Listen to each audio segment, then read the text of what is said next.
안녕하세요. 이번 2021년 국제청소년 사이버 환경 포럼에 기후위기, 우리 세대의 위기다라는 주제로 발표하게 된 기후위기 멈춰팀의 발표자 및 대표 학생 김도준입니다.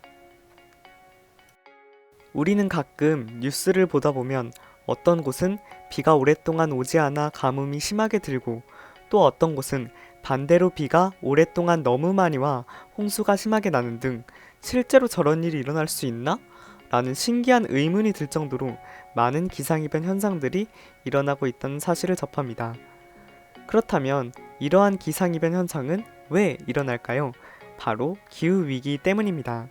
그렇기 때문에 이 기후위기는 현재 이 시대를 살아가고 있는 우리 세대의 위기입니다. 전문가들은 이 기후위기에 대응하기 위해 탄소 중립을 향해 나아가야 한다라고 하는데요. 여기서 탄소 중립이란 재생에너지 등 이산화탄소를 흡수하는 정책을 통해 이산화탄소 배출량을 0으로 만드는 것입니다. 그렇다면 이러한 탄소 중립으로 나아가기 위해서 우리는 어떠한 노력과 실천을 해야 할까요? 여기에 대해서 제안해보고자 합니다. 먼저 시민, 청소년의 실천 방안입니다.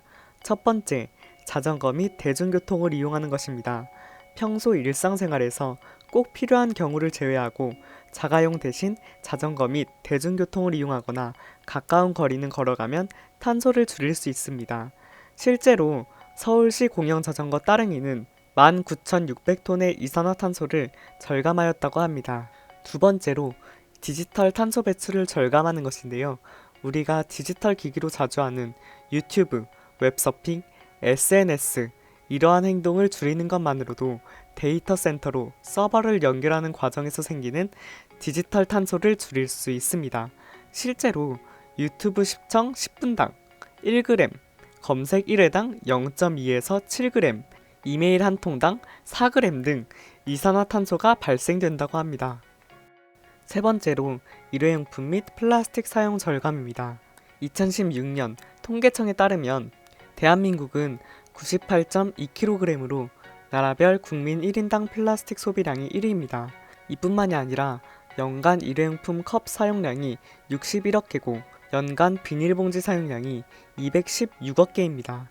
이대로 가게 된다면 전 세계 플라스틱 유래 온실가스 배출량이 2015년 17.8억 톤에서 2050년 65억 톤으로 약 4배가 증가한 수치가 나온다고 합니다. 그렇기 때문에 우리는 일회용품 및 플라스틱 사용을 절감하기 위해 일회용 컵 대신 머그잔, 텀블러 이용하기, 장을 볼 때 장바구니 챙겨가기, 배달, 포장 음식을 주문할 때는 일회용품은 넣지 말아달라고 말하기 등 여러 실천 방안을 통해 일회용품 및 플라스틱 사용으로 인해 나오는 탄소를 줄일 수 있습니다.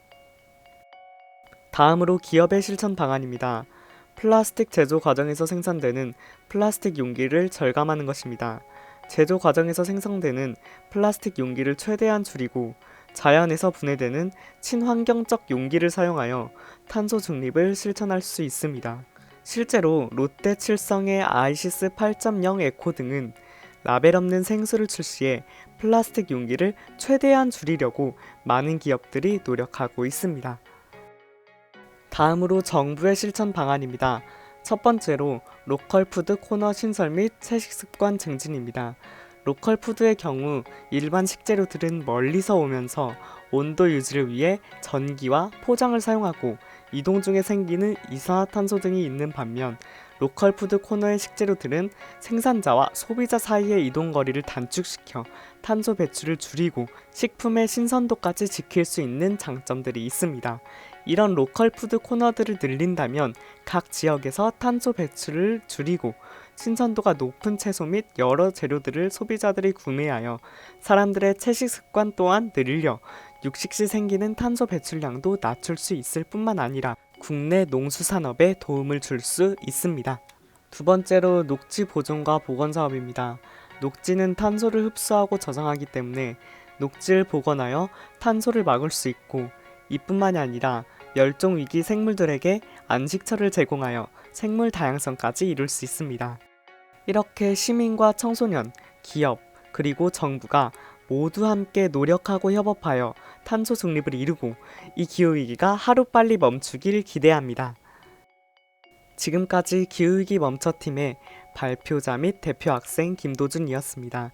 이상으로 발표 마치도록 하겠습니다. 감사합니다.